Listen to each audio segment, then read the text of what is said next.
Bismillahirrahmanirrahim. Assalamualaikum warahmatullahi taala wabarakatuh.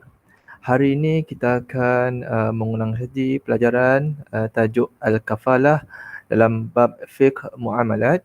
So, kafalah bermaksud jaminan.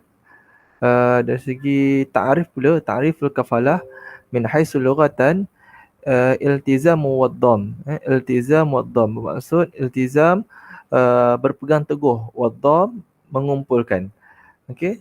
Dari segi istilah pula, kafalah bermaksud iltizamu dainin au ikhdar ainin au badanin, iaitu berpegang teguh pada hutang atau mendatangkan benda atau tubuh badan. Maksud apa? Penjamin ini dia berpegang teguh pada hutang uh, ataupun dia datangkan sesuatu benda ataupun diri sebagai penjamin. Sebelum Ustaz pergi lebih jauh tentang tajuk kafalah ni, Ustaz nak bagi gambaran terlebih dahulu secara ringkas apa itu kafalah ataupun jaminan. Contohnya dia ada 3 individu. Dalam penjamin ni dia ada 3 individu. Contoh Ustaz bagi skop yang lebih luas lah. Kita buka skop yang lebih luas. Contohnya kita buat pinjaman dengan bank. Okay. Yang pertama mesti ada orang yang berhutang. Orang yang berhutang. Yang kedua iaitu orang yang berhutang. Contohnya kita katakan bank lah. Bank bagi hutang kepada orang yang berhutang. Kemudian yang ketiga ini iaitu penjamin kepada orang yang berhutang. Penjamin inilah yang kita nak belajar pada hari ini iaitu kafalah. Iaitu penjamin, dia menjamin kepada orang yang berhutang. Dia akan bayar kepada bank iaitu orang yang individu yang memberi hutang. Okay, so orang yang berhutang, orang yang memberi hutang iaitu bank dan juga penjamin. Okay. So, kalau kita lihat pada pengertian kafalah ini, pengertian jaminan ini, penjamin, ia lebih maksud kepada untuk menyelesaikan hutang. Untuk menyelesaikan hutang. Okey. Adakah kafalah ini disyariatkan? Ya, ada dalam Al-Quran dan juga hadis. Ad-dalil ala masyru'iyatil kafalah. Dalil pensyariatan kafalah iaitu jaminan ini. Allah berfirman dalam Al-Quran dalam surah Ali Imran, wa kaffalaha Zakaria. Allah berkata kepada Allah berkata wa kaffalaha Zakaria. Untuk makluman semua, Nabi Zakaria ni dia tidak memiliki anak dalam tempoh yang agak lama, sehinggalah pada usia sekitar dalam 70 hingga 80-an, 80 tahun barulah dikurniakan Siti Maryam kepada Nabi Zakaria. Jadi apa Nabi Zakaria kata? Wa kaffalaha Zakaria. Dan Nabi Zakaria telah menjamin untuk bertanggungjawab menjaga Maryam. Bertanggungjawab, jaminan bertanggungjawab untuk menjaga Maryam. Itu dalil daripada Al-Quran. Dalil daripada hadis pula, an Abi Umamah radhiyallahu anhu anna Nabi sallallahu alaihi wasallam qala az-za'im gharim wa dainu maqdi. Rasulullah berkata, Rasulullah bersabda, az-za'im gharim, orang yang penjamin itu, orang yang menjamin itu gharim, dia dikira berhutang. Wa dainu maqdi, dan hutang itu perlu dibayar. Okey, makna hadis kat sini, ana za'im wa huwa kafil. Nama lain bagi za'im adalah kafil, iaitu apa dia? Penjamin. Penjamin, za'im yakni huwa kafil, dia adalah orang yang menjamin. So orang yang menjamin, kalau orang yang berhutang itu tak mampu untuk membayar hutangnya, maka penjamin wajib membayar hutangnya. Sebab tu kalau kita nak menjamin orang, kita kena tengok adakah orang yang berhutang ni mampu untuk bayar. Dan kita pula kalau nak cari penjamin, carilah penjamin yang mampu untuk bayar hutang kita. Sebab itulah kena berhati-hati untuk menjadi penjamin kepada seseorang. Okay? Sebab Rasulullah kata apa? Penjamin dia kira berhutang. Kalau orang yang berhutang tak mampu bayar, dia dikira berhutang dan dia perlu membayar hutang tersebut. Okey. Hukum kafalah, hukum jaminan itu al-kafalah binafsi wal kafalah bil mal jaizatani. Kafalah ni kafalah binafsi, kafalah dengan diri, jaminan dengan diri, ataupun kafalah bil mal dengan harta benda, jaizatani. Dua-dua ini adalah harus, di sisi Islam, di sisi syarak, kafalah kedua-duanya adalah harus. Al-kafalah bil mal, kafalah bil mal, jaminan dengan harta, hiyal kafalah bi ada'i dain. Okey, bermaksud jaminan agar membayar hutang. Kafalah dengan harta, jaminan dengan harta ni dia adalah jaminan untuk membayar hutang. In lam yu'addil madin haq. Sekiranya tidak dibayar hutang tersebut, okey, in lam yu'addil madin haqqa, sekiranya tak dibayar hutang tersebut, adahu anhul kafil, maka hendaklah dilunaskan, ataupun dibayar oleh siapa? Kafil, oleh penjamin tersebut. Maknanya kalau orang penghutang tu tak bayar hutangnya, maka penjamin kena selesaikan hutang tersebut. Mata ada ahaduhuma dain, apabila ada ahaduhuma, salah seorang daripada keduanya, sama ada orang yang berhutang ataupun orang yang menjamin, okey, ada menyelesaikan adain, hutang tersebut, menyelesaikan hutang tersebut, bari'at, maka terlepaslah zimmatul akhar, tanggungan, zimmah ni tanggungan, akhar, ke atas pihak yang lain. Maksudnya kalau penghutang bayar, orang yang berhutang tu bayar, maka penjamin selesailah, tak kena, tak perlu bayar hutang si penghutang lah. Tapi kalau penghutang tak bayar, penjamin kena bayar. Penjamin kena bayar. Okey. Anwa'ul kafalah salasah. Jenis-jenis jaminan terbahagi kepada 3. Yang pertama, al-kafalah bin nafs, jaminan dengan diri. Wahia kafalah bi syakhsin wahid, iaitu apa dia? Jaminan dengan diri individu, jaminan dengan diri individu. Menjamin dengan diri seseorang lah maksudnya. Maksudnya aku jadi sebagai penjamin. Itu dipanggil kafalah bin nafs. Al-kafalah bil mal wahia al-kafalah bi ada'idain. Adapun kafalah dengan harta, dengan duit. Tak kira lah duit ke wang ringgit ke apa lagi, dinar ke dirham ke, itu dipanggil kafalah bil mal. Wahia kafalah bi ada'idain, maka iaitu dia dipanggil sebagai menyelesaikan hutang. Dan yang ketiga, al-kafalah bil ain, okey, jaminan dengan harta benda. Wahia kafalah bi taslimi syai'i li mustahaqi, iaitu jaminan untuk menyerahkan sesuatu benda kepada tuannya. Tak kira lah, kafalah bil ain ni dia macam-macam. Sama ada geran tanah ke, rumah ke, Yang penting kafalah bitaslim syai', dia mampu untuk serahkan, dia mampu untuk diserahkan kepada orang untuk diselesaikan hutangnya. Tak kiralah geran tanah tadi ke, kereta ke, apa ke yang boleh jadikan sebagai penjamin. Okey. Kita pergi kepada arkanul kafalah. Arkanul kafalah terbahagi kepada 5. Yang pertama al-kafil. Apa tu kafil? Iaitu penjamin. Tadi kita tengok dalam hadis Rasulullah kata apa? Az-za'im. Az-za'im ataupun nama lainnya bagi al-kafil, iaitu penjamin. Individu yang ketiga ni yang menjamin kepada orang yang berhutang tadi. Yang kedua, al-makful lahu. Iaitu apa dia al-makful lahu? Iaitu orang yang kena jamin ataupun orang yang berhutang. Dia berhutang dengan bank. Al-makful lahu adalah orang yang berhutang ataupun orang yang kena jamin. Yang ketiga, individu yang ketiga, rukun yang ketiga, al-makful anhu ataupun al-asil. Apa dia al-makful anhu?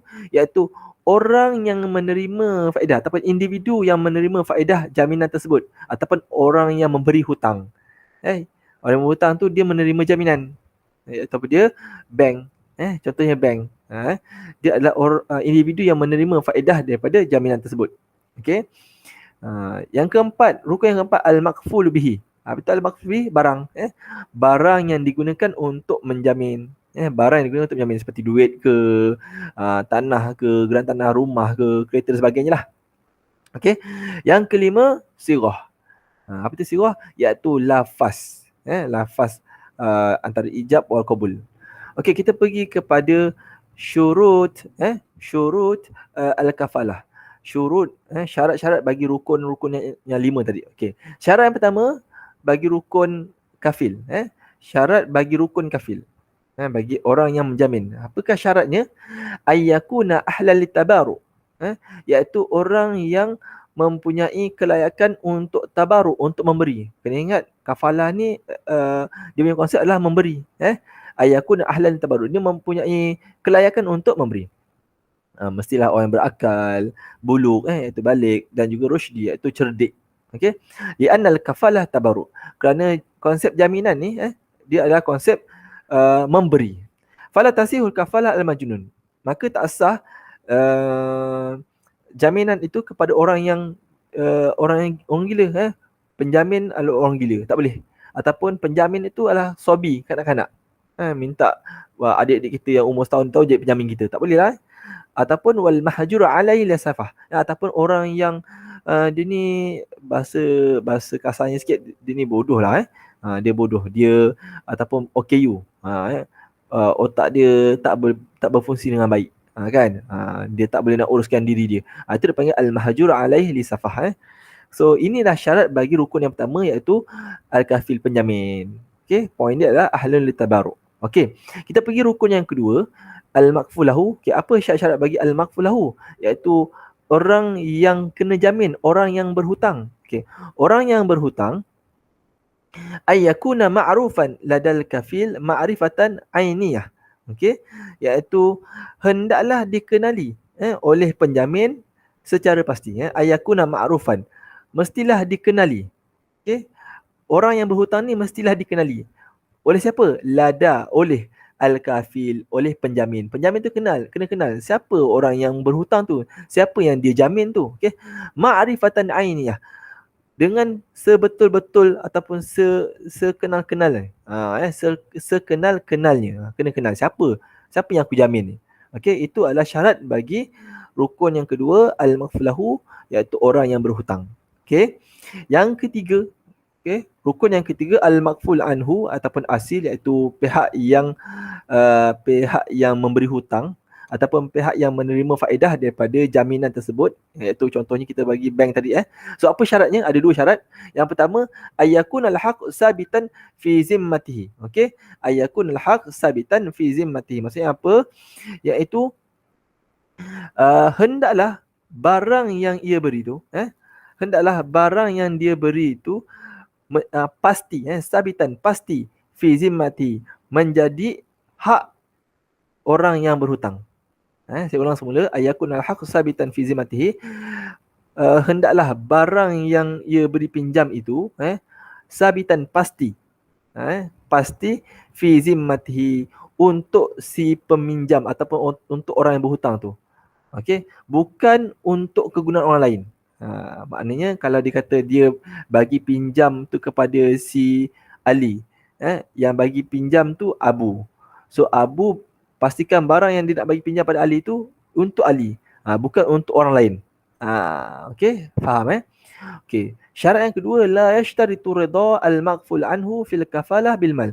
Maka tak disyaratkan, tidak disyaratkan pemberi pinjam, iaitu bank ni, pemberi pinjam redha, tak perlu tak disyaratkan pemberi pinjam tu redha, okey, fil kafalah bil mal, kepada penjamin jika kafalah itu dalam bentuk harta.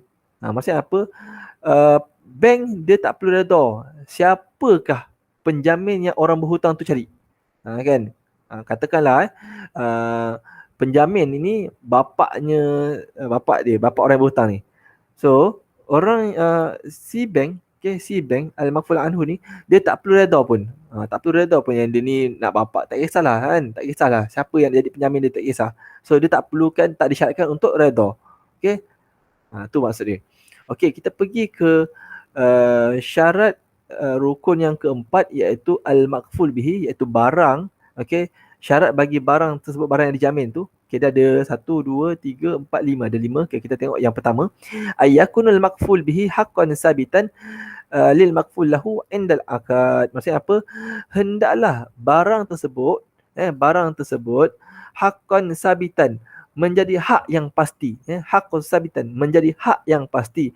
Lil makful lahu, kepada orang yang berhutang tadi ketika akad. Maksudnya, barang tersebut mesti barang milik si penghutang. Maksudnya bank bagi dekat dia untuk orang yang berhutang tu. Katakanlah bank bagi 30,000. 30,000 lah menjadi milik orang yang berhutang tadi. Jangan kata, okey aku bagi kau pinjam 30,000. Tapi dia dapat cuma 29,000 je. Lagi 1,000 bagi orang lain. Tak boleh. 30,000 lah. Dia mesti haqqan sabitan, menjadi hak yang pasti kepada siapa? Kepada orang yang berhutang tadi. Okey. Yang kedua, ayyakunal makful bihi fil amwal maqduran al-istifa' alal kafil. Okey. Apa maksudnya? Ayyakunal makful bihi, hendaklah barang tadi, barang yang dijamin itu fi amwal maqduran istifa', mampu dibayar oleh kafil, oleh penjamin. Pastikan barang yang nak dibayar hutang itu, yang nak diselesaikan, yang nak dijamin tu, mestilah penjamin tu mampu untuk bayar. Dari segi nilainya ke apa ke, mesti mampu untuk dibayar. Jangan pula orang yang berhutang tu beli rumah harga 1 juta, cari penjamin yang mungkin kerjanya biasa-biasa je. Tak boleh lah, sebab apa, dia tak mampu untuk makuduran istifak, tak mampu nak bayar. So syarat yang kedua bagi barang tersebut, mestilah barang itu dijamin mampu untuk dibayar oleh penjamin. Okey, itu syarat yang kedua. Okey, kita pergi ke syarat yang ketiga, ayakuna ad-dain laziman sahihan. Ayakuna ad-dain laziman sahihan. Jaminan hendaklah pada hutang yang pasti dan sah. Hutang tu mesti hutang yang pasti. Memang confirm itu adalah bentuk hutang yang pasti kepada orang yang berhutang. Mesti benda bentuk yang pasti. Jangan jadi bentuk yang tak pasti pula. Kalau saya nak cerita tentang yang tak pasti ni panjang sebenarnya. Dia ada cerita bab lain. Tapi saya tak nak cerita lah. Cuma saya nak awak dapat kefahaman itu. Okay, saya nak awak dapat kefahaman itu. Hutangnya adalah hutang yang pasti. Memang confirm dia bagi hutang kepada individu yang berhutang tu. Bank bagi kepada Ali. Confirm hutang tu milik Ali. Itu maksudnya. Okay, kita pergi syarat yang keempat. Ayakuna makful bihi ma'luman lil kafil. Okey. Barang jaminan hendaklah diketahui. Makluman barang yang dijamin tu hendaklah diketahui lil kafil, oleh penjamin. Penjamin tu kena tahu barang yang dijamin tu. Okey. Jinsan dari segi jenisnya ke, qadaran dari segi kadarnya, sifatan dari segi sifatnya, ataupun ainan dari segi barangnya. Penjamin kena tahu, kena maklum apakah barang yang dijamin tu. Okey. Okay, kita pergi kepada yang kelima, syarat yang kelima, ayakuna mal qabilan litabaru. Hendaklah barang yang dijamin tersebut mestilah boleh didermakan, boleh diberikan kepada orang. Dia mestilah bentuk barang. Jangan pula benda yang tak boleh didermakan. Contohnya apa? Okey, aku jamin kau dengan burung yang terbang atas langit. Tak boleh. Dia mesti barang yang boleh diberi. Ataupun air, ikan dalam air. Ikan dalam air ni, ikan dalam lautan ni aku jadikan dia sebagai jaminan. Tak boleh. Dia mesti barang yang mampu untuk diserahkan dan mampu untuk didermakan, untuk diberikan. Okey. Selesai rukun syarat bagi rukun-rukun kafalah. Okey, syarat bagi rukun-rukun kafalah. Selesai. Saya rasa itu saja, alhamdulillah, wallahu alam. Kalau ada sekiranya persoalan berkaitan dengan kafalah, boleh terus refer kepada saya. Mudah-mudahan Allah bagi kefahaman pada awak. So kita jumpa lagi kelas pada minggu akan datang. Assalamualaikum warahmatullahi taala wabarakatuh.